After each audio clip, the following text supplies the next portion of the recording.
नवनाथ भक्तिसार गोष्टीरूप अध्याय 37. नागनाथ, दत्त व मच्छिंद्र. कोल्हापुरात दोन्ही वेळा रोज गाव जेवणे सुरू झाली. नागनाथ मात्र दत्तगुरू केव्हा तरी भिक्षा मागायला येतील व आपल्याला त्यांचे दर्शन घडेल अशी आशा धरून होता. दत्तगुरू आले व काशीतला नागनाथ इथे येऊन गाव जेवण घालीत आहे हे त्यांनी ओळखले. त्यांनी कोरडी भिक्षा मागितली व ते गेले. नागनाथने चौकशी केली तेव्हा एक जण कोरडी भिक्षा मागून गेला असे त्याला लोकांनी सांगितले. नागनाथने सर्वांना थोडे थोडे धान्य दिले.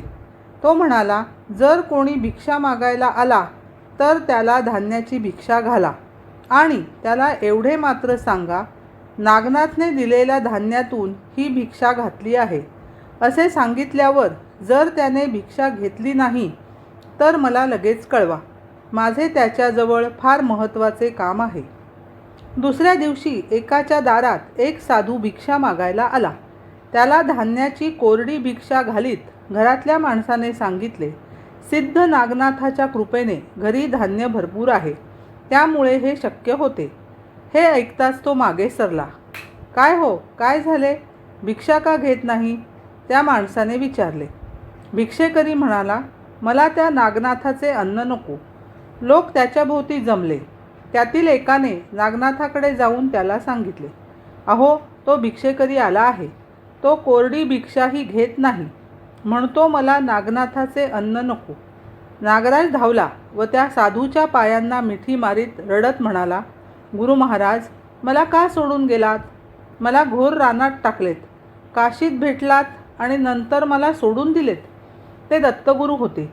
त्यांनी त्याला प्रेमाने जवळ घेतले व त्याला एकीकडे नेऊन ज्ञानदीक्षा दिली. त्यामुळे त्याचे अज्ञान दूर होऊन सर्वत्र ब्रह्मतत्व भरून राहिले आहे याचा त्याला प्रत्यय आला.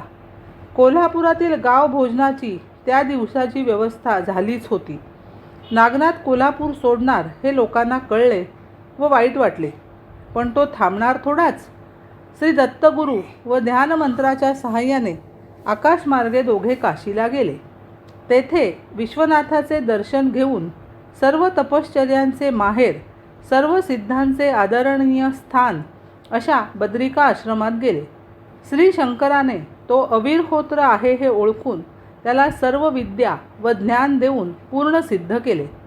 सर्व देवांना आवाहन करून त्याच्या सर्व मंत्रांना व शस्त्रास्त्रांना त्याच्याकडून वरदाने देववली. त्यानंतर नागनाथ श्री दत्तगुरूंच्या सांगण्याप्रमाणे तीर्थयात्रेला गेला. श्री दत्तगुरू गिरनार पर्वतावर गेले.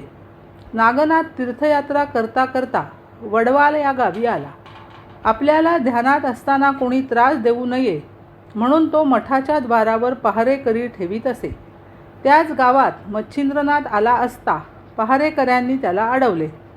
त्यावेळी नाईलाजाने मच्छिंद्राने आपल्या सामर्थ्याची चुणूक दाखवली. नागनाथाला बाहेर यावे लागले. मच्छिंद्राची व त्याची अपूर्व प्रेमाने भेट झाली. मग मच्छिंद्राने त्याला विचारले, दारावर पहारा कशासाठी? नागनाथ म्हणाला, मला ध्यान करताना लोकांचा त्रास नको म्हणून. मच्छिंद्र म्हणाला, असे करू नये. आपण लोकांवर उपकार करायला अवतार घेतला ना, मग लोकांना कंटाळून कसे चालेल? सर्वांना मोकळीक ठेव. त्याप्रमाणे नागनाथाने पहारेकरी काढून टाकले आणि तो लोकांची दुःखे दूर करू लागला.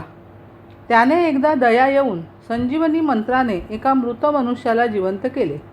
ती बातमी कळताच लोक आपल्या मृतांची प्रेते त्याच्यासमोर आणू लागले. लोक भराभर पुन्हा जिवंत होऊ लागले. तेव्हा यमधर्माच्या कार्यात अव्यवस्था होऊ लागली. यमाने ब्रह्मदेवाकडे गाऱ्हाणे नेले. तेव्हा ब्रह्मदेव सूक्ष्म रूपाने नागनाथाला भेटला आणि संजीवनीचा मुक्तपणे प्रयोग करण्यापासून त्याने नागनाथाला परावृत्त केले. पुढे वटसिद्ध नागनाथ याने समाधी घेतली. फलश्रुती या 37व्या अध्यायाच्या पठणाने दुश्चित्तपणा व दुशीलपणा नाहीसा होऊन विद्या प्राप्त होईल. अशा रीतीने नवनाथ भक्तिसार अध्याय 37 संपूर्ण झाला.